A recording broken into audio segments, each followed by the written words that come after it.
জি। আমার তো অভিযোগ আজকে না, আমার তো সারা বাংলাদেশে 227টা মার্ডার কেস। জি ঠিক। আমি বলছি সবাই তালিকা করো, তোমরাও তালিকা করো, কারণ অন্তত 227 জনকে মারার লাইসেন্স পেয়ে গেছি। জি ঠিক।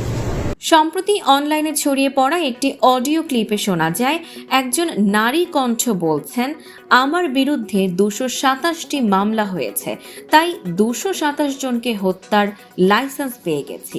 এই অডিও ক্লিপের ফরেনসিক বিশ্লেষণে এটি সাবেক প্রধানমন্ত্রী শেখ হাসিনার কণ্ঠ বলে নিশ্চিত করেছে আন্তর্জাতিক অপরাধ ট্রাইব্যুনালের তদন্ত সংস্থা।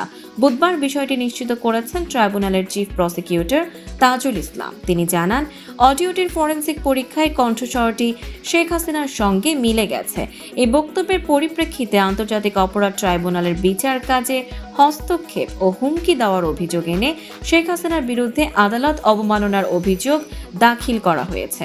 উল্লেখ্য, 2023 সালের জুলাই আগস্টে বাংলাদেশে গণ আন্দোলনের সময় সংঘটিত সহিংসতার ঘটনায় শেখ হাসিনার বিরুদ্ধে আন্তর্জাতিক অপরাধ ট্রাইব্যুনালে একাধিক মামলা দায়ের করা হয়েছে। এই মামলাগুলোর প্রেক্ষিতে তার বিরুদ্ধে গণহত্যা ও মানবতা বিরোধী অপরাধের অভিযোগ আনা হয়েছে।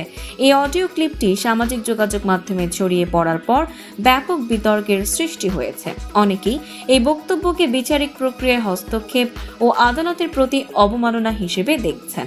অন্যদিকে শেখ হাসিনার সমর্থকরা এই অডিওর সত্যতা নিয়ে প্রশ্ন তুলেছেন এবং এটিকে রাজনৈতিক উদ্দেশ্য প্রণোদিত প্রচারণা হিসেবে অভিহিত করেছেন।